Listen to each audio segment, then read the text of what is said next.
Hello, welcome to the National Professional Fishing League, Episode 2, Angler Roundtable. Brought to you by River City Grill in the beautiful city of Eufaula, Alabama.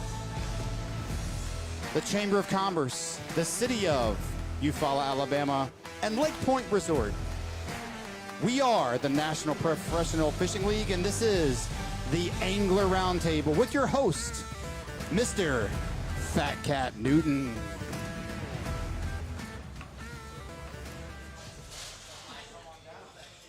Are you pointing to me like I was supposed to start talking? Do it, dude. It's on you. Hey, guys, get used to that kind of stuff, me being confused and not knowing when to start. Hey there, fishing world. What's shaking? Fat Cat Newton coming at you from Eufaula, Alabama, with two dudes we better keep our eyes on in the National Professional Fishing League. All right, man, here we are. Skeeter Fowler, Scott Siller, Texas boy, Florida boy. Hey, let's talk about practice. Oh, we giving nucks? Uh-oh, we already got attention, guys. Hey, easy, killers, easy. Hey, Skeeter. Known you since '87, right? That's right. Since about the old Texas boy, guide on Lake Fork. Said he's been guiding for 15 years, and I want to talk about the practice when you fall. I want to talk about this, but dude, let's talk about Texas and the weather and just, bro, give us some details because you witnessed it firsthand. Man, it was bad. I mean, I've never seen anything like it before. I mean, we experienced cold weather before, but 6 or 7 days below freezing, really, in Texas. I mean, that's something that you see up in the northeast, but we weren't prepared for it. I mean, a lot of people were unfortunate and, lost water pipes and all kinds of stuff, did a lot of damage to their house, but thank God that, nothing happened to us, and, we're good and ready to go fishing. Right on, bro. How did it, Forrest, and you were saying earlier, Lake Fork actually froze.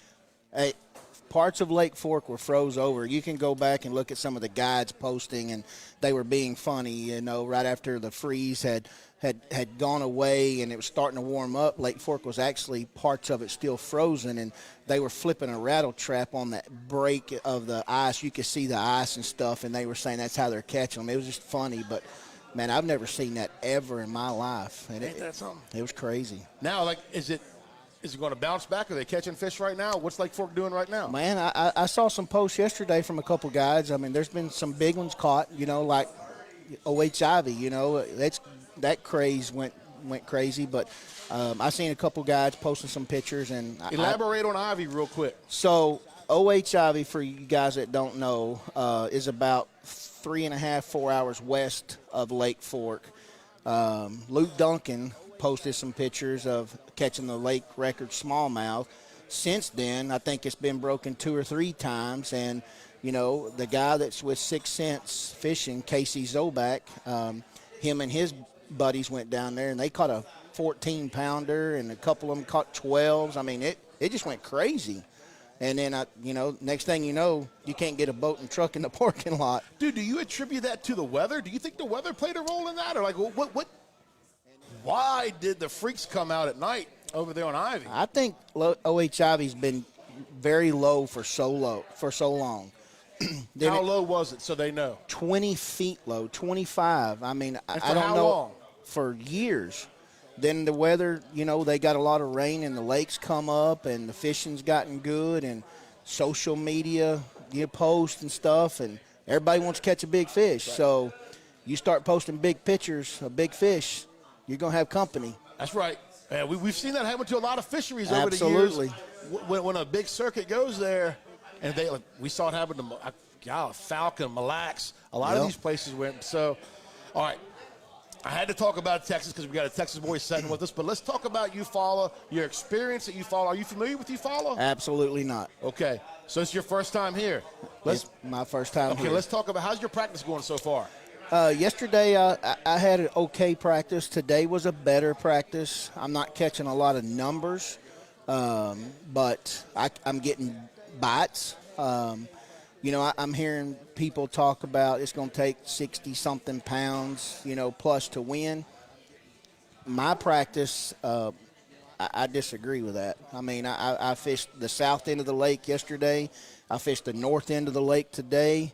I can get bit, but I'm not catching quality. Okay. So I got mixed feelings about what it's going to take to get paid and what it's going to take to win. Now, with that warming trend we have coming, I'm sure we're all looking at the Weather Channel, seeing what the weather's going to do, and it looks like the nights are going to get warmer, days are going to get warmer. Do you think that's going to change your mind? Do you think that warming trend is going to be a big factor? That's Bobby right there. Bobby's calling me. I think the warming trend definitely is going to help. Okay. But if you go back and look and you're doing your homework, the lake is dropping. Those fish are wanting to pull up, but there's nowhere for them to go if they're dropping the water. But I think somebody's going to catch a big bag. Right, no ifs, ands, buts about it. Give them nowhere for them to go. What was that? Taking signals. Yeah. We got somebody directing us, folks at home. So if you see us looking around, we're just trying to make this the best we can for you. And real quick, if you guys have any questions, whether you want to ask questions about Texas, you want to ask Skeeter anything about Lake Fork, you want to ask Scott Siller, we'll get into him in a second about Florida or any of that stuff, bring on the questions. Give me your prediction on the biggest bag. One day, biggest bag. Somebody's going to catch a 25-pound bag. Okay. All right, that's your prediction. Yes. All right, folks, that's Skeeter Fowler. We're going to get back to him. Let's talk to Scott Siller out of Florida. Scott, are you familiar with Eufaula? No, this is my first time here, but before we get too far into this, that signal was to let Scott Siller talk. Oh. Really? But I want to back up a little bit. I do call Florida home now, and that's going to really upset my girlfriend who lives in Milwaukee. Hi, Jeray. Sorry, Jeray. I have lived in Wisconsin for the last 25 years. I just relocated to Wisconsin, but I'm currently a resident of Gillette, Wyoming. When I retired from the Milwaukee Police Department, I went out to Wyoming and established residency for tax purposes and everything. I was living out there with my sister. Now I bought property in Florida, and that's where I'll be. But I wanted to clarify So you're just that. everywhere. Okay, gotcha. Understood. I just wanted to clarify it for one person because I was about to be in big trouble. Hey. Yes. I like how you think. So I cleared that up. First time in Eufaula. I've never been here either. And I don't know what to predict. Based on what I'm hearing, they feel like this fishery is about to blow up. It hasn't blown up for me. Now, I caught a big one yesterday. I posted it on social media. What is your social media so they can go look at it right now while they're watching this? Scott Siller Fishing on Facebook and Instagram. Scott Siller, either one you look at. I also have a YouTube channel. And I'll post that video on YouTube as soon as the tournament ends. But I caught a big one yesterday. I felt like fishing was somewhat tough yesterday, and maybe it was just – but today I had a lot of bites. Now, like you said, with the size, I stuck a few fish first thing in the morning, and then I cut my hook off and I shook a couple off. But I did get a lot of bites today, but I honestly don't feel like they were quality. They weren't swimming off. They weren't pulling the right way. I mean, they just felt like small fish. So – that makes me a little nervous because I feel like we're going to see these 18, 20, 22-pound bags, and what I had biting today I don't think was anywhere near that range. Is that right? Like, I'll ask you the same question I asked him. It's kind of an obvious question, but I feel like I have to ask it with the weather going the way it is. Do you feel like, so day one of the tournament on Thursday, are we going to see the bags get bigger between Thursday, Friday, Saturday because of the weather? Or do you think it's just they're going to do what they want to do and the weather's just – it's all about the water level more than the weather. Is that what I'm hearing? I think so. For you, how about you? What's more important for your pattern, even though you don't know the water level or water temp? For me, I feel like if it just stays stable. Okay. If they're saying the warming trend is coming and it's going to continue to come. I mean, this morning was way colder this morning than it was yesterday. I've had frost on the boat both days. Coming from Florida, I'm not used to that. But it did get really warm this afternoon. But as long as that weather continues to warm up, I do think those bigger fish are going to come in. Right on. So I guess one of the major point of having this roundtable to give you guys some insight of what's going on here at Lake Eufaula for the first event here at the National Professional Fishing League. But I want to give you guys a chance to give the folks at home some background on you. Tell the folks at home, give them a little insight on what you've done before you got with the NPFL, where you fished, and like you said, you were a guide on Lake Fork. Let's talk about some of the things you've accomplished and done. I started my career guiding on Lake Fork, and then I started fishing some little tournaments, and then some bigger tournaments, and some bigger tournaments, and now I'm here. But I mean, I'm actually thrilled to be here. I like traveling. I like fishing other lakes that I haven't been to before, trying to, put the puzzle together and figure them out. But, I mean, I don't know what else to say. I mean, I just love to fish. Right on, brother. Hey, that's all you need to say. How about you, Scott? Give us a little bit of back. We want the folks at home to get to know you. Well, I've been fishing. I started out in Bass Anglers Ltd. up in Milwaukee, Wisconsin. For any of those guys that are watching, that's where I cut my teeth. That's where I learned. I grew up trout fishing in Wyoming and joined a bass club in Wisconsin in 97, 98. I appreciate all those guys. Bill Parbs, I still fish opens with him back home whenever I'm back in Wisconsin. But Bill Parbs, Mike McQuitty, Roy Bragg, I mean, those guys taught me how to fish, really. Right on. In 2013, I started doing the Bassmaster Opens, and I fished the Opens up until this year. So last year I did both divisions. A little bit of success here and there. I was excited when the NPFL started. After fishing the Bassmaster Opens for as long as I did, I loved having co-anglers. I learned a lot from my co-anglers, and I'm not knocking them, but it's very refreshing to be able to go out in your boat and not have a co-angler. If you pass over a juicy stretch, you can come back and hit it. Because a lot of those co-anglers, man, if you go over something, they should be in the front of the boat. They're good fishermen. Yeah, absolutely. If you go over them, they're going to catch them. So that's going to be really refreshing. What makes I know we don't have co-anglers, and I probably shouldn't even go off here, but it's what I do. What makes a good co-angler versus a bad co-angler? From my side of the boat, a good co-angler is one that's not doing what I'm doing. But a good co-angler is doing what I'm doing and a little bit lighter, whatever. But, yeah, I put it this way. I can't think of one bad co-angler I had. Like, right. They can all fish. And, and that's a big advantage. I think we got co-anglers that are fishing NPFL that have been co-anglers for 4 or 5 years.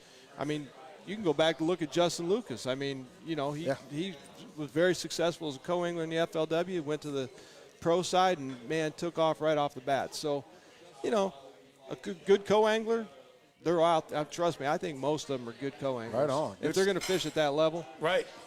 So let's talk about our schedule, right? So we all joined. I mean, you guys actually joined the NPFL without knowing the schedule, correct? Yes. I mean, first of all, I got to say thank you for that, because that's believing in something that we don't even – it's something new. So for you guys to commit without even knowing the schedule. So now you guys committed without knowing the schedule. When the schedule comes out, are you guys, glad I committed? Or are you guys like, I don't know about the schedule? Skeeter, what's your feedback on the schedule? Well, I got a Facebook memory yesterday. 1 year as of yesterday, I committed to the NPFL. And I go back and look at my memories on Facebook and stuff. But the schedule came out, and I was excited. I think Lake Eufaula fishes similar to Sam Rayburn, which is I consider my home lake, not Lake Fort, because I fish tournaments on Sam Rayburn. But it's just fishing tough. I mean, it's a great fishery. I've seen some fish cruising. I've seen some empty beds. I've seen some people catch them deep. I haven't, but, I still got a day of practice left, right? That's right. So I fished the south end yesterday. I fished the north end today, and tomorrow I'm going to fish the middle. And I'll try to figure something out. But I'm excited about going to Grand Lake. Okay. I've had a little history on Grand Lake. Let's get back to the co-angler. So I've met a lot of friends through the co-angler. Right. I've had 3 co-anglers win out of the back of my boat. That's very frustrating, but very rewarding at the same time. I've met a lot of friends. They text me still today, that I met through FLW or whatever, being co-anglers. But when you have a co-angler, you have to fish different. Mm-hmm. You have to fish defensively. You're not trying to handicap your co-angler, but you're trying to make it where he can't have that exact cast that you want. If you sit down to retie and your boat turns a little bit and he makes that cast, he did everything legally, but he just caught your fish. Mm-hmm. We don't have that here. Mm-hmm. And I'm excited about not having a co-angler for that reason. You work hard for 3 days to go find fish, let alone try to catch all those fish you found that have somebody else catch them. Plus, I have a Nitro Z21. It's a big boat, ton of storage. But guess what, man? I just got Full. more storage. That's right. In my boat now. Right. I got that back compartment to myself. Right. But I had a co-angler last year on Rayburn, your home lake, catch my personal best out of the back of my boat. Oh, wow. 9-pounder. That's wow. great. On day 2 of the tournament. That's And, awesome. Yeah, he ended up he blanked on day 1, and he ended up catching it. I think he made the top 12. Hey, but before we get too far, too, Sure. man, Fat Cat, big fan of yours. I appreciate you, Now, man. this is not for me. Okay. I'm going to get Fat Cat Newton's autograph on this National Professional Fishing League hat. And I'm going to give this hat to the first person that posts on my social media my dog's name and age, give or take 2 days. Wow. All Your right, then. dog. My dog. So somebody's I got to do can't some say research. my dog's name. They got to Yeah. go do the research, That's right? right. All right, here we go. Got to research. I'm used to writing with crowns, so this is kind of. So are you signing that Fat Cat or That's all I signed, baby. Fat Cat. 1987? It's going to be a great hat, and it's legendary. Now, this is from I the don't know if y'all can see that, but there it is. All right. This is the inaugural NPFL tournament on Lake Eufaula. Someday this is going to be like Michael Jordan's rookie card. That's right. In my head, it will be. I appreciate you, brother. Thank you for that. All right, All man. So, hey, Well, guys. let's, yes. Hey, so we got a couple questions here, Awesome. guys. Yeah, so a great question from Mr. Finley was, how do you guys feel about all 125 guys fishing all 3 days? Great question, Finley. Go ahead. Yeah, hit it. Well, I think it's a great deal. I'm not opposed to a cut like they do in the Opens and other circuits, but when you travel as far as we're traveling to these different venues, to go there and only get to fish for 2 days kind of stinks. Now, from a angler side of it, you're never out of it, especially on a lake like this. I mean, I've replayed this in my head over and over again. If you've got a 10 or 15-pound lead going into the final day, there's 20 guys that can leapfrog you on Lake Eufaula, Sam Rayburn, a lot of these lakes. I agree 100%. You know, as the conditions are changing, the nights are getting warmer, the days are getting longer, the weather's warming up. We may not figure anything out till that second or third day. So we have a chance now to overcome a 15-pound deficit. I think it's a great idea. And I agree. And I think that goes along with, if it's a one-day tournament, anybody can get lucky. If it's a 2-day tournament, it reduces that risk a little bit. But a 3-day tournament, the cream is going to rise to the top. Absolutely. And it gives you that chance because we've all been in a situation where we said, man, wish we had one more day. Make adjustments. There we go. And like right now, like we said before, like last night, and I'm going to say it until I don't say it anymore, is that you're going to have guys out there fishing for first, and you're going to have guys out there fishing for 36th. And why is that, Skeeter? Well, if you fish for 36th place, which I am, that's $9,000. If I fish for 36th place in every event, and I get a check in every event, at the end of the year, I'm going to be at the top of the leaderboard in the AOY. If I happen to get lucky and just finish better than 36th, hey, that's great too. But I'm here to get a check. What's your take, Scott? Yeah, I mean, just kind of piggybacking off of that. Yeah. This is one of the few circuits you could legitimately make a living doing. Absolutely. You know, I mean, you're talking about top 36. That's 1 out of 3 anglers. That's $9,000. I mean, you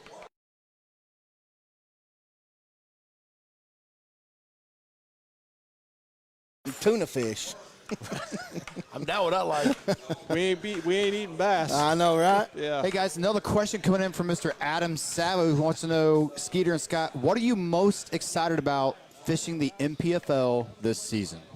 good question. I'll go back to the co-angler deal. I'm most Similar. I mean, when the concept came out, when the invitations first went out, what, a year and a half ago? Yep. I mean, it's been a while. To see this whole vision that Brad, Michelle, Paul, and Al had come out when they signed you, and that was kind of a big deal. When Fat Cat Newton came on, I thought, well, this is a big deal.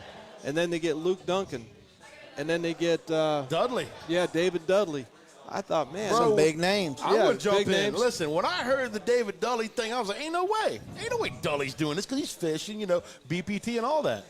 Bro, when I got the news Dudley was in, I was like, game over. oh, you interviewed him. I thought it was you guys that gave him the thumbs up. Well, yeah, but good. Okay, yes. But now Now it's to the point where, you know, I don't want a camera boat because I don't want to be fishing and have Fat Cat Newton, Luke Duncan, or David Dudley call me on the, you know, and say, hey, how are you catching them? Because I'm a mess up. Hey, well, you're going to be the first one we call then, just because you don't want us to. Because if you have a camera boat day one. They can tell you that. Oh, yeah. No. Might have 2 on you now. Yeah. There's no signal where I'm going. All right, cool. So let's talk. We didn't get to you about the schedule. So, like you said, you signed up before the schedule comes out. How'd you feel about it? Well, you know, we're going back to my home state, Dre. We're going back to Wisconsin. So that was kind of exciting. It's not a lake I'm familiar with. Okay. And it's not a lake that I would consider a big bass factory. But it is nice to go home. Right on. Wright Patman in Texas, I've never heard of it. And we talked about this a little bit earlier. It seems like the majority of the tournaments that major tours go to are on these popular lakes that everybody's heard of, and they get so much fishing pressure that it doesn't necessarily showcase the angler because you're fishing for fish that have been caught a million times. So some of these tournaments that we're going to, Wright Patman, Winnebago, those two specifically, we can showcase the anglers because if we go in there and really wreck them, and plus they're putting these lakes at a good time. I fished the Opens last year, understanding with COVID being involved, we fished some lakes that are great lakes, but man, we fished them and it wasn't just one. It was 2 or 3 where it was the worst time of the year to go there. And we're not going to have that problem this year. Let me ask, so something feedback I've been getting about the schedule from a lot of the anglers this week is Harris Chain and the time that we're going to Harris Chain. They're like, we never heard of a tournament on Harris Chain that time of the year. We won't have anybody else down there. Won't be any pressure.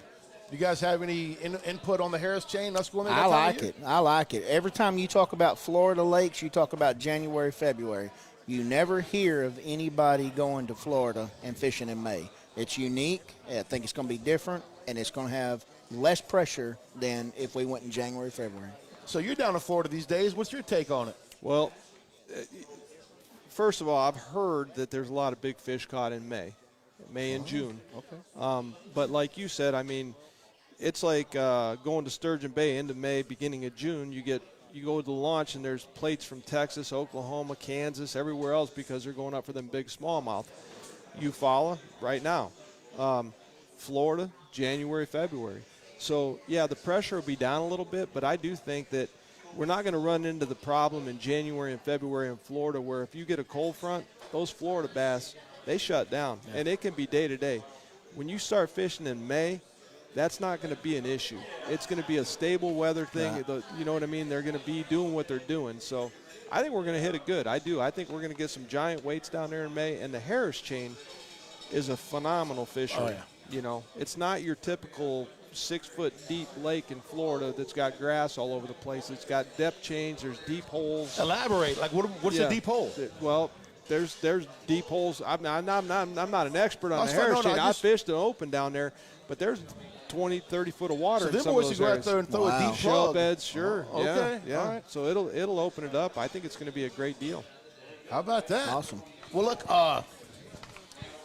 what do we got going on, boss man? How much time we got? We got about 5 minutes left. I do want to give a shout out from this end to Adam Savage. He's spitting fire over here, bro. Oh. He's laying knowledge. He said water level is going to be critical on Lake Eufaula.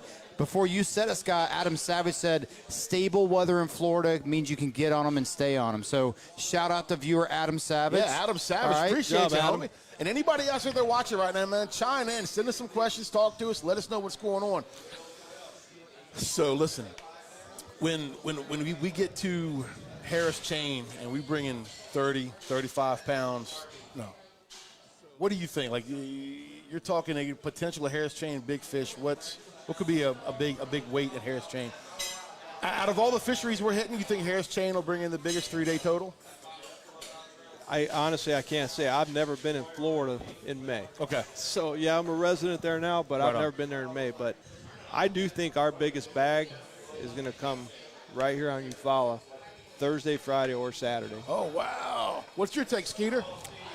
Out of our schedule, biggest. I kind of disagree. I think even though I've never been to Wright Patman, it's only an hour and 45 minutes from my house, I think there's going to be a big monster bag weight in there. I mean, we're hitting it just at the right time. I say we do an autographed dollar on that between you and me. Deal. We got it right now? Let's do it right now. I'll put the dollar up, and then whoever gets it wins it. What do we got? Perfect. There it is. Yeah, I'll go with Eufaula There it is. over Wright Patman, and then Florida could knock them both out. You sign that and have I him agree sign it, and I'll hold 100% it. on Eufaula. All right. Or right. All right. What exactly is the bet? What is the bet? Biggest bag is going to come out of Eufaula. Versus. He thinks Wright Patman. Okay, there it is. And I'm going to hold that dollar. Okay. Until Winner Wright gets the dollar? There you go. Yep, and an Eskimo kiss from me. Okay. You me autograph that bad boy? Yeah, you Siller Thriller. Hit it. All right, so now I'm going to normally there's two types of guys at this level of fishing. You got guys that want to win the championship, and you have guys that want to win the AOI. Skeeter, which guy are you? I'm the AOY guy. I had that feeling. Elaborate. I'm going for a check every tournament.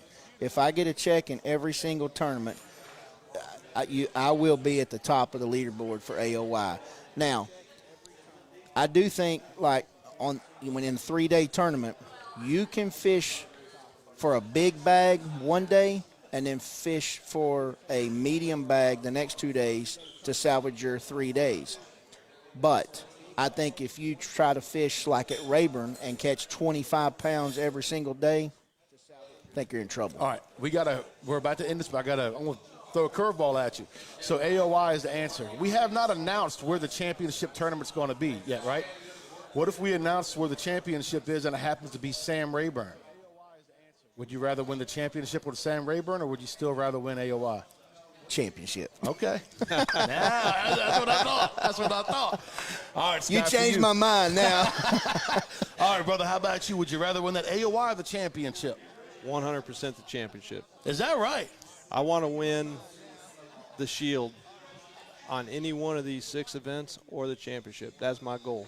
So win one of them. I want a shield on my fireplace. I'm building a metal building in Florida. Yes, sir. I want that shield up there from 2021. Right on, man. Wow. Anybody you want to say hi to at home? Any sponsors you want to thank before we go ahead? I do want to thank my sponsors, and without them, I personally would not be able to do this. So there's several that I want to thank, and I may forget somebody, but I promise you I will give you a shout-out if I do. MJ Pipeline, Oklahoma Chiller, Tiger Creek Lodge, Power Pole, Elite Tungsten, Skeeter Boats. I can't do this again without you guys financially and your support, and I thank you so much. Awesome, man. Scott, any closing words, brother? Anybody you want to thank or say hi to? I'd love to say hi to Steve and Layla down at the tap room in Florida. Steve, what's up, baby? Yep. Steve and I fished a tournament together a couple weeks ago on Kissimmee. Okay. Steve needed to pick up the slack a little bit, but we're Tighten up, Bobby. Yeah. I want to say hi to my sister back home in Wyoming. I know she's watching. My daughter, Brittany, and her husband, Ben, and my granddaughter. Granddaughter? Winter Lulu, yep. Never would have thought that, man. Look, he's 22 years old. I know. I was pretty young when I had her. My 8th grade Spanish teacher and I, never mind.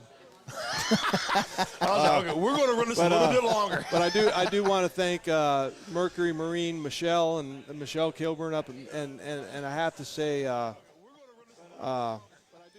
thank you to the Nitro team, Mercury Marine, Gambler Baits, Cash and Rods. I know Paul Benson's here, and he's running Cash and Rods. Unfortunately. I put those things to work today. Appreciate that, brother. But Gary Lancina, I want to say hi to him. I don't know if he's going to watch it or not from Mercury, but that's about it. All right, man. Well, cool, man. Appreciate you guys. Scott, the best of luck, my friend. Hope you get that championship with that shield. Skeeter, we'll figure out a championship at AOI. It don't matter. Look forward to hanging out with you all more. Folks, stay tuned. The next 2 are coming up shortly.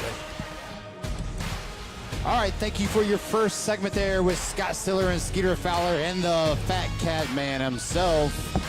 We're going to swap out anglers here. While we do, Big Cat, let's talk about where where viewers can watch the live stream and when they can watch it. All right, folks, here's the deal. I get a lot of questions asking, hey, man, are you guys going to be doing coverage? Are y'all doing this? Are y'all doing that? Yeah, Bobby, we are. We're going to be doing 21 hours of live coverage at TNPFL.com. The National Professional League.com will have 21 hours of live coverage. We're going to be having 10 cameras on 10 different boats. 10 cameras. Blah. It's just words coming out. We're going to have a total of 13 cameras, 10 camera boats. I'll be all over the place. But, yeah, make sure you tune in and watch us, TNPFL.com. And as always, we want to thank the people who brought this roundtable to you, the city of Eufaula. Some people say it's the big bass capital of the world. I have to agree. That's right.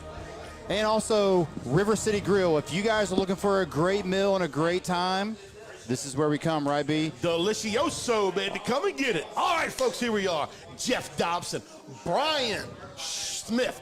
Bryant Smith. Yeah. I'll get it right, baby. All right. Known Jeff a while, just met Bryant. Let's get into this bad boy, man. Jeff, dude, you've been around, bro. Yeah. Like you've been up there. Scott too. Bryant, we'll get to you in a second, but dude, FLW, you fished the big leagues and everything, and you made the decision to come to NPFL. Before we get into Eufaula and everything, can you talk to us a little bit about your decision to come in and fishing with us? Well, there was actually several reasons that I decided to make the change. You know, I actually declined my invite to go back to FLW this year, and really, to be honest with you, the main reason was I have a career, and fishing the FLW, it's hard to swing both of those. To be honest with you, you're gone 3 or 4 weeks at a time, then you come home and you have to unload a bunch of work and get back into things, and it just got to the point where I couldn't handle it. I couldn't swing it, and last time I checked, you know, sponsors weren't giving out 401ks and insurance, so That's right. I've got to have a job, and I actually love my job. I love my work family. I work in construction. I have my whole life, and I love it just as much as I do fishing. Right on, man. Love hearing that. So, what was different about NPFL to FLW? Like, how was the decision? Elaborate on that. Well, there were several factors, you know, that went into it. One of them, you know, Brad and Michelle, they're part of the owners, and I've worked with Omega for several years, so that helped out on that decision. And I know Al fairly well too, and I knew they had the business in the making to make this happen, and I really kind of wanted to be part of something new. It really excited me, and in fact, I was a little bit more excited about coming over to this than I actually was my first event at FLW. Oh wow, how about that? Well, Brian Smith, can you tell everybody at home where you're from? I am from Roseville, California, so that's Northern California. Yeah, how many miles is that from here? It was about 2,500 miles. Have mercy. So, we got a California boy fishing a tournament series that's south and east. Let's talk about the decision for you to come on to NPFL, man. Wow, man, you got a lot of traveling ahead of you, brother. I do, but I know what I signed up for. You know, it's not my first time traveling back out here. We were joking earlier, you know, I know exactly what gas station I'm going to stop at for the entire 2,500 miles because I've done it so many times. But, you know, this is where bass fishing began. It's so cool to come to all these fisheries that I grew up watching on TV. You know, Lake Eufaula, it's the big bass capital of the world. Right on. How do you beat that? You know, finally getting to fish these places is really a dream come true, and that's what the NPFL is doing for me. It's letting me live my dream. Right on, brother. Can you give the folks at home some background on you? We want them to kind of get to know you if they don't already. Yeah, you know, I grew up fishing. Fished my first tournament when I was 16 years old. You know, fished whatever I could out west, and just kind of worked my way up the ranks. And you know, we got some pro-ams out there. We have some FLW or MLFs now out there, some other pro-ams, and you know, I started to have some success out there in those tournaments, and I thought it was about time that I'd take my shot out on a national tour, and that's what the NPFL is providing for us. Right on, man. And like your background, we touched on FLW, but like you started fishing a while, but how long have you been in the game? 87? I may have to show my age here. I actually fished my first bass tournament with my good buddy back home, Brian Klinger, in I think somewhere around 96. Oh, wow. Yeah. And I could tell you some funny stories about back then. We had an old boat. We called it Stump Jumper, and that's exactly what we did with it. And all the Bass Club guys, they made fun of us. But so y'all come in hot. Y'all was going through that thick, nasty stuff. Oh, yeah. Oh, yeah. We actually split the boat open on our first tournament. God, dog. That brings back some memories. But, yeah, man, I grew up fishing Buddy Bass Club, and the competition, I just thrive on it. And I just kept taking it to the next level. I actually stepped back for several years because I got married and had a kid, and I wanted to stay at home and do the right thing, and the itch just never went away. And 2012, I decided to go for it, and first year I fished a full season of they were Ever Starts back then, not Ever Starts, Was it not the String Series, was it? Before the Costas. No, it was after Strin, but anyways, qualified my first year in third place and went on up to the tour. And the tour, I like it. Yeah, the tour. Yeah, great people over there. But I had a really good breakout season, requalified, and then I kind of struggled after that every year. And really I chalked that up to I just couldn't commit what I needed to commit because my career in construction and being away. And I really like the way this schedule sets out. We're not starting south and chasing the spawn north. And that's really kind of important to me because there's other patterns to fishing other than around the spawn. And I think we're going to show some talents, outside of those. Yeah, man, it seems like we got guys all over the place, man. So let's talk about Eufaula. Let's talk about driving 2,500 miles to come fish Eufaula, bro. Are you glad you drove the 2,500 miles after 2 days of practice? What's it looking like for you? It's a little tough for me. I'm not going to lie, but, my saying is somebody's always going to win. So I just got, sometimes it just takes one bite to turn everything around. Everything you found in practice might be worthless if you get the one right bite. So I'm keeping a positive mind and just trying to keep going, and hopefully I can get something to get me going in the right direction because it's tough. What kind of experience do you have on Eufaula? I've never been here. Oh, man. How about that? So what first impression, what is it? It's an awesome place. Yeah.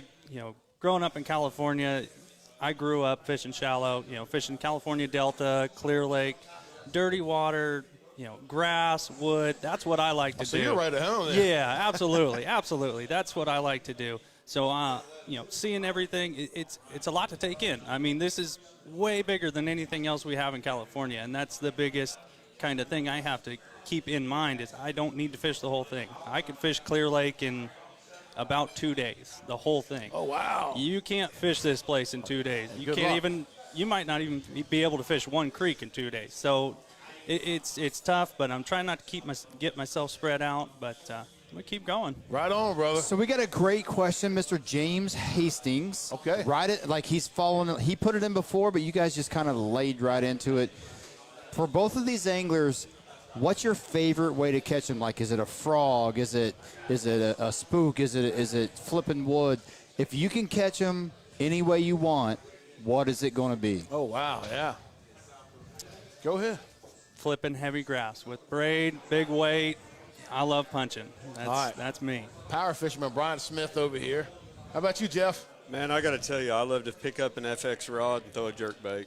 Oh, my. Are you serious? I love wintertime fishing, throw a jerkbait. Gross. Yeah. Oh, my gosh, man. You throwing a jerkbait all day? Hey, I'm gonna give a ding. I'm gonna give a point to Jeff. First sponsor plug on the RoundTable. Jeff Dobson. How about that with the Yeah. FX rod? Yeah, Look absolutely. at you. Somebody knows how to play the game. And it was sly. It was injected. It was natural. Jeff Dobson, nice job, brother. Throwing a jerkbait, though, man. Minus a point for that. I'll give you credit for it because that's one of the most painful patterns for me to fish. Like, has that been your juice for a long time, throwing a jerkbait? Yeah? Yeah. Just part of how you grew up fishing, that was... Well, not really grew up fishing. It's back home. I love wintertime fishing. There's not a lot of boats out. Well, your wintertime fishing might be different than somebody in Florida. What's wintertime fishing where you're from? I mean, we fish anywhere from 38 to 45-degree water in the wintertime, and you got to fish slow. And I mean, I'll be honest with you, some mornings you'll start out and it'll be 18, 20 degrees, but you know, as long as the wind ain't howling, you'll be all right. Right? Yeah. I don't know if I'd be all right because I'd be in my truck at the boat ramp waiting on you. Right. How about you, man? Would you throw in a jerkbait? I saw you roll your eyes. I don't know about that. Do you even own a jerkbait? Because you're from California Delta and all that. Yeah, no, we have the California Delta, we got Clear Lake, but we got a lot of clear water too. Right on. So you gotta. I think that's the biggest thing I've learned from fishing out west is to be versatile. You know, you got to be able to catch them in 80 foot of water, super gin clear water. You got to be able to flip them in a foot of water. You got to be able to throw top water, chatterbait, whatever. Right on. So let's talk about the schedule like we did with Skeeter and Siller. Jeff, you committed before the schedule came out too, didn't you? Mm-hmm. Let's talk about that because to me that's a big deal, man. That's like committing to the unknown. Like you're basically betting on the organization, not even the fishing. Like you, it was like I was surprised to see how many people committed before the schedule came out. So could you give us some? Well, Fat Cat, to be honest with you, I mean a schedule. When it comes to being a professional angler, the schedule shouldn't matter. And the reason I say that is we don't know what the schedule is going to be next year, or the third year, or the fourth year. So why does the first year matter? You know, I like that. You got 110 guys. It's all going out on the same body of water, and whoever figures it out is going to win. Right on. It doesn't matter where that's at. Yeah, it may be a little bit funner to go to a certain place, but, you know, I thought it was going to be fun to come to Lake Eufaula, Alabama, and here it's kicking my teeth in. I'm on the wrong Lake Eufaula. We got Eufaula in Oklahoma, and I can catch them there. Yeah, I heard that. I've heard. How about you, Brian? I'm excited for all of them. You know, these are all places I've never been to. And is that right? Yeah, and that's my favorite thing to do, bass fishing, is go to a new place and try to figure out. And that's I'm really looking forward to all of them. So, let's elaborate on that. When you pull up to a new body of water, are you a guy that rides out in grass, or you just look for something to go fish? Some guys like to ride around. Some guys want to put the trolling motor down and just fish. That's me. I like to fish with my eyes. You know, if something looks good visually, that's what I like to fish. You know, targets, shallow water, stuff like that. I tend to gravitate to it. I'm not a big graph guy. Trying to learn it, but I've tried to learn it this week, and I've struggled to do it so far. How about you, Jeff? I've spent 2/3, if not 3/4, of my practice behind the wheel. Just running, gunning, graphing, and things of that nature. I'm looking for that special spot. That's what I was about. And what special spot are we looking? Far as the water clarity, far as temperature, far as structure, far as all of the above, or? Well, to be honest with you, I know we can't give up with so much of the juice, but I'm just curious to know where your mind's at. I think a lot of these fish have already went up and they're coming back. I think that happened a couple of weeks ago before we got that major cold front that made it this far south. And the second wave, it's pushed that even farther back. I really expected to be a lot more fish shallow this week, and I'm not seeing that. Have I caught some fish shallow? Of course, but not what I expected. Eufaula is known for their fish to be super, super shallow. And Attention on deck. We're going to make a slight light adjustment here, people, so watch your eyes. Oh, okay. Sucker it down, and we're good. Back online. Hey, all right, there we go. That works? Yeah. Your professional producer right here, that was with my voice. Great job, man. So that's how we're going to run the right. entire organization. Yeah. Guys. Listen, I didn't want y'all to like dive under the table, right? So continue. Bro, what's your experience on Eufaula? I didn't even ask you. Are you familiar? I know you've been here, right? no, I've never been here. Really? So you already said it's kicking your butt, and you didn't probably think that coming into it. But let me ask this question. I'll start with Bryant. What's going to be a bigger factor, water level or water temp? I think the water levels, at least for me, it's changing the way I'm fishing it, because I'm looking at the banks and, man, that's a great looking lay down, but it's in 6 inches of water. And with the amount of pressure this place has gotten over the last 3-4 weeks, I think it's really taken a toll on those shallow fish. You know, they're kind of hesitant to go back up there after they've had 100 boats buzzing over their heads. Right. Jeff, water temp, water level? You know, it really doesn't matter in my opinion. What matters is being able to establish a pattern and be able to roll with that pattern. And I have not been able to do that yet. For me, the most part so far, it's been junk fishing. And the reason I say that is I'd catch a good fish, and I'd try to repeat that, and I couldn't. So I would change it up a little bit, maybe catch another good fish, try to repeat it, and I couldn't. Oh, okay. So it's kind of telling me that I'm probably going to have to run and gun and do some junk fishing. Yeah. All right. So a great question coming in. Yeah. I know you probably got some kind of mind-blowing question. No, man. Well, I'm just saying. Along those lines, Jeff and Brian, you guys have both kind of beat around on here just a little bit. How does fishing all 3 days, Jeff, play into, and Brian, how does that play into your game plan? Jim Finley, who put a question out in the last segment. Yes. Same question. How do you feel about fishing all 3 days? Because the things you guys are talking about now, you got 3 days, right? So how does that change your mindset? Mr. Jim Finley, viewer, thank you for the question. Yeah, Finley, appreciate you, homie. Thanks, man. And we're going to be doing a lot of these roundtables. So everybody home, man, participate. Ask questions. We'll do our best job to answer them. You can ask me what kind of underwear I'm wearing, and we'll give you an answer. No, go here, brother. What was the question again? again? What was the question again? So how does fishing all 3 days going to change? That's actually a really, really good question. I'm getting a little something up in the ear ball. I have no idea what's going on right now. That's actually a really good question. You know, when you're fishing a circuit that has a cut line, your focus is that cut line. Mm-hmm. And once you make that cut line, then you can break it wide open and go for a win. You can't do that when everybody fishes all 3 days. There's no holds bars. You're going to have to put the hammer down all 3 days, or you're not going to win. That's the way I see it happening. How about you, Brian? I mean, especially in a tournament like this where everything's changing so quickly, having to make adjustments for 3 days straight is not going to be easy. It's going to take a lot of good guesswork, a lot of hard work. Catching them 3 days in a row you're never going to catch them. Most likely, you're not going to catch them the same way for all 3 days. So having to make adjustments throughout the tournament, everybody has to make those adjustments, and it's going to add a different challenge to what we're doing here. Well, like far as having 3 days, man, like we talked about earlier, the money. That third day, you could, day one, day two, you cut them, man, you're down there in the 80s, man. And then third day, you get a charge. You find them, and then boom, you've made that 36, that 35 spot. Like we talked about, man, are you fishing for first or are you fishing for 36, Jeff? Well, that's why I said that you can't let up. Okay. So you're going for first. When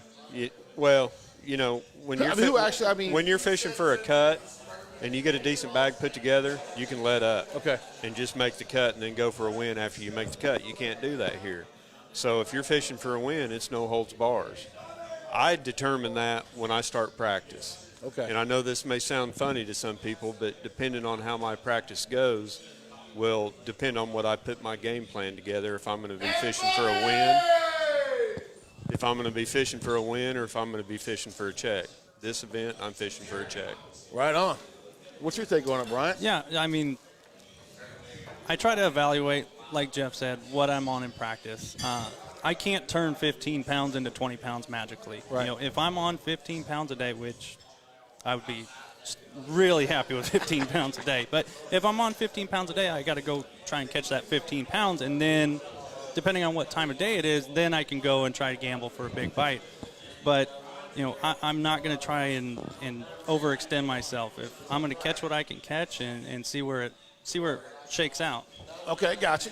Hey, so this is Boom Goes the Dynamite. Okay, you know Boom what I mean? Goes the Dynamite. Interesting fact. We've talked a lot about what's going to take to win this thing, right? Yeah. Max bags, how big. Let's talk about that 36 spot, right? $9,000 versus 37th at the Big Goose Egg. What's it going to take to get a 36 spot? Oh, and wow. win That's a good question, bro. Yeah. What's going to be the bottom? We're talking about you got to have 60 pounds to win it, blah, blah, blah, to win it. But, just to get a check, man, what are we looking to bring in every day just to get in that 36 zone? Go ahead. Give me something, Jeff. I'm going with 30 to 31. So 10 pounds a day. 10 to 12. I'm going to say 36. Okay. Just because the warming trend we have, how many big fish are on this lake, you can't have this many great anglers on this body of water and not have nobody catch them. So I'm going to say 36. Okay, 36. So first time to Eufaula for both of you. What was the most intimidating thing about Eufaula? Was anything? Because I know I went up there today for the first time, and there were some things I was like, whoa. But for you, getting out of the ramp. Yeah. Go ahead. Being from California, we don't have a lot of standing timber. We don't have a lot of stump fields. We don't have a lot of giant flats where you have no idea what you're going to hit. So when I got out of the marina and I saw the channel markers, I was like, do I stay inside those or do I not? Yeah. So I stayed inside them, and then gradually throughout practice, I've gotten a little more brave. But just seeing the place and seeing the mapping, Yeah. it's a little intimidating running around. Did anybody give you a heads up before you did you already know how it was coming into the event as far as navigation, just to get out of the daggone marina? Well, I did quite a bit of research. I looked at Navionics and CMAP on Lowrance, and I studied that stuff pretty detailed. Just like Bryant said, started out running the channel between the buoys and realized if you're going south, you're good. Yeah. I haven't been north yet, going north tomorrow, so I'll stay in the buoys. Yeah, for the folks at home, man, the marina we're letting out of, beautiful, beautiful state park, everything is perfect. When you come out of the marina, it's a big bay. And so it could be deceiving if you don't know what you're doing. And then you got buoys over here, and you're going through a big wide open bay, but you're going over here, back over here. It's, like you say, it's wild, man. How about the alligators, man? I don't know nothing about that life. I come here and I see Big Daddy Crocodile Dundee up on the shore. Yeah. Bro. Yeah. Have you ever, I guess. Little ones. Yeah. Little ones, and that was only in Texas. I've never seen, like, I'm flipping down the bank, and then all I hear is a big whoosh. I'm like, what was that? And then I see him, about a 10-footer, just come up nice and slow. Like, okay, I'll leave you alone. How about you? How do you deal with it when you see him and stuff like that? I've yet to see an alligator on Eufaula yet. Okay. Yeah. Well, that'll change. We got, 4 more days here? Well, I'm going north tomorrow. He's going north tomorrow, right? Yeah, So I'll see him tomorrow. That means one's probably going to crawl on the boat with you. Right. Bro, they're right there at the state park. Me and Paul saw one today. It was probably at least 10 foot, just up on the shore sunning. Well, I haven't been beating the banks, so. Gotcha, right on. I really haven't been seeing them, but I'm familiar with them. I've been to Florida several times, and actually Harris Chains, which is on our event. There's some big ones down there. Oh, is that right? Yeah. So, and I don't even know if I'm losing my mind right now because I'm about to starve to death. I have an 8.5 hour, almost an hour now. So I'm trying to figure out when the schedule comes, have we talked about which event you're looking forward to the most? I'm actually looking forward to Pickwick. Pickwick, Just another one of those historic, ones man. I grew up watching all the guys fish. That's the one I'm looking forward to. I want to see that place. I got a good idea what he's going to say, but let's see. Which one are you looking forward to? Grand Lake. Yeah. and the folks at home, tell them why. Well, it's about an hour and 15 minutes from my house, and I've had a pretty decent run on Grand Lake. Can you elaborate, give us some details on the kind of history you've had? Well,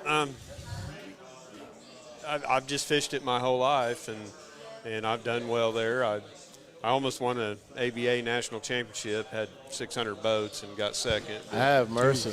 And it just happened to be in the fall when we're going to be there. What kind of weights can we expect? What are we looking at, Grand, in the fall? Man, it'll surprise you. They're gonna be pretty low. Okay. Grand in the fall. It all depends on when that fall transition is, and we're going to be right on that borderline. If we have an early fall, it'll be really good. If we have a late fall, it's going to be a grinder. Okay. All right. And then, like I said earlier, man, if I was a professional angler, I know what I'd be going after, but AOI or the championship? Rookie of the year, man. I'm going for it. Rookie, and I got you, brother. I just want to make the championship. I think that'd be cool. There you go, man. I agree with that. Yeah. So, guys, great question. So we don't know where the championship is, right? So you're fighting for something to be a part of that you really don't know where it's at. What do you think about that? And where would you want it to be? How about that? A little closer to home would be nice. Bryant Smith's dream championship body of water. If it's going to be in the fall, Clear Lake, California. You can't beat it. I promise. You can't beat it. I've had so many 60, 70 fish days where they're all over 3 pounds there. And I never fished deeper than 5 feet. Oh, wow. Like, it's just, I can't, you can't draw it up any better for fall fishing than Clear Lake. How about you, Jeff?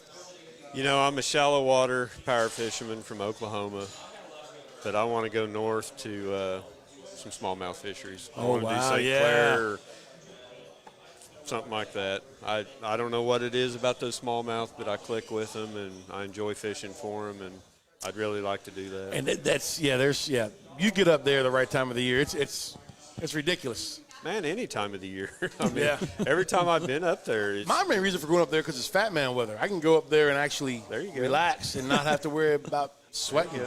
I mean, it's 34 degrees out here right now, and I'm on my 3rd shirt. So when you guys heard about this and the list of anglers came out, all the other anglers, was there anybody that stood out to you like, oh, he's fishing it? Or anybody you're like, oh, this guy is one to watch? Anybody that we need to look for other than Bryant Smith? You know, I think everybody's here for a reason. You know, everybody's here because they can. That's the easy way out. I'm going. You're taking the easy way. Absolutely. No, but I mean, everybody's here for a reason. Right on. You know, and we're not competing against each other. We're competing against the fish. It's an old saying, but it's true. Yeah, it really is true. I hear you talking, but yeah, you're Jeff. Who throw me a name out there? Give me something. Who do we need to keep our eyes on, or like other than Jeff and Bryant? Like, is there anybody out there that nobody's talking about? Or we have like, I can't believe this guy's fishing. Okay, there is. All right. And when I seen him sign up, I was really surprised. Number one, I've got a ton of respect for this angler because I met him years ago, and I'm probably going to butcher his last name, but his name is Hunter. Byam or something like that. Hunter Bogman. And he's a handicap angler. Yep. And he's a freaking stick. I see him cashing checks in Arkansas all the time, and I'm not going to lie to you. He'll surprise us. I've got a lot of respect for him. Yeah. We talked. I haven't met Hunter yet, but that's a name that's popped up. He's a good dude. And like you said, a heck of a stick. Cracks him, wins him. I know. Yeah, wins him like I know. Heck of a stick. Can't wait to get him on. What else we got? So, guys, I guess one of the big questions when you guys start looking out at the NPFL and you start thinking about what's the magnitude of what you guys are a part of, right? Like, is it sunk in yet? Like, we're here. I know talking to the University group, talking to B, talking to Luke, talking to Dudley. What's the feeling? Just what's the vibe going across amongst the anglers and everything this week? Is it it's just another tournament? Is there something in the air, or is it like, man, this is business. I'm here to work. What's the feeling kind of floating around? What's running through the veins of the NPFL right now? Well, Brad, you and I have worked together for 3 or 4 years now, and I'm on the business side of things. But the fact of the matter is the NPFL is going to change some people's lives. We're giving some people the opportunity that, for whatever reason, they never had that opportunity before. They've chased fishing Bass Opens or fishing the Costa Series and just never could quite make that qualification. And we're giving those anglers an opportunity, and I think that's really, really neat. But it's going to change anglers' lives in both ways, both good and bad. There's going to be some guys struggle. It is really tough to be a professional angler. A lot of you guys sitting at home, you don't realize what we go through day in and day out to do what we do. The business side of it, the struggles through practice when things are tough, putting your head down and grinding it out, being away from your wife and kid and your family and having to go home to a whole bunch of work. It is hard work. It's a lot of sacrifices made. Well, the point I'm trying to make is you can take a really good angler and you put that pressure on him and he can't perform. And it's going to change some people's lives in both ways. That's really what I'm trying to say. Bryant? Yeah, I can't speak for anybody else, but I know personally I am more excited to start this tournament than I have any tournament in quite a while. I fished at home for so long, and it gets a little repetitive at home. And I'm excited, beyond excited, to get out here, fish against a new group of guys, new bodies of water, and we're fishing for a lot of money, and it is life-changing money for sure. Yeah, for the folks at home that don't know, each tournament we fish will be a $425,000 purse. So first place for 50, 30, sixth place, 9,000. It's, like you say, man. What you got, boss? We're ready to wrap it up, man. Let's give these guys a chance to give a shout out to their sponsors and anybody at home, and let's wrap this thing up. We got food coming, bro. That's what I'm talking about. I'm ready. I'm all gut, no butt, baby. I'm about to starve to death. Jeff Dobson, man. I can hear you Say belly hi. over here gargling from over here. Any sponsors, anybody you want to say hi to, man, do it to it. Man, I tell you, if anybody knows anything about me, they know how sensitive I am with my family. I get kind of teared up when I talk about them on stage, but I love my wife. I love my daughter. Forgive me, honey. I think we've been married 17, 18 years. Oh, wow. And our anniversary is the day after the tournament, so I'm going to be driving home. But love you, honey. I love my work family. I really do. I love what I do for both fishing and work. I want to say thank you to Brad and Michelle with Omega Custom Tackle. They helped me get me on the stage at NPFL, FX Custom Rods, Phoenix Boats, Mercury Motors. I appreciate each and every one of my sponsors. They really helped me out, and I couldn't be here without them. That's so awesome, brother. Thank you very much. Good. Brian Smith, what you got, Bubba? Yeah, first and foremost, the friends and family. I've gotten so many, good luck texts, well wishes from everybody. I got my wife at home; she's taking care of all the animals. It takes so many people to make this happen for me. And the support is that's probably one of the most important things is that support system at home, right? Absolutely. When I don't have to worry about what's going on at home and I can just worry about the fish, I like my chances a lot better. But all my sponsors: Buck and Bass, Ranger Boats, Mercury Marine, Strike King, Dobbins Rods. I'm sure I'll forget a few. I could look, but everybody who supports me, I really truly appreciate it. Awesome, man. Well, I appreciate you, Brian Smith. Look forward to your success this year at NPFL. Jeff Dobson, as always, my friend, good to see you. Absolutely. Good luck this year, Bubba. Thank you. Fat Cat Newton, NPFL, Lake Eufaula, RoundTable. I was going to say more stuff, but I thought somebody else was going to say something. All right, that wraps up the RoundTable. Episode 2, Take 2. The Angler Roundtable from Lake Eufaula, the big bass capital of the world. We want to thank our hosts. We say FC, Fat Cat Newton. What are we? River City Grill down here at Lake Eufaula, Alabama. Thank you, River City Grill, for the delicious food, the cold drinks, and the good atmosphere. We'll be back tomorrow night, same time, 7:30. You might want to tune in. We got some more fishermen. We got some more. And remember, if you can't tune in tomorrow, make sure you tune in to TNPFL.com. That is thenationalprofessionalleague.com for 21 hours of live coverage this Thursday, Friday, and Saturday for the inaugural event here at Lake Eufaula, Alabama. Big bass capital of the world.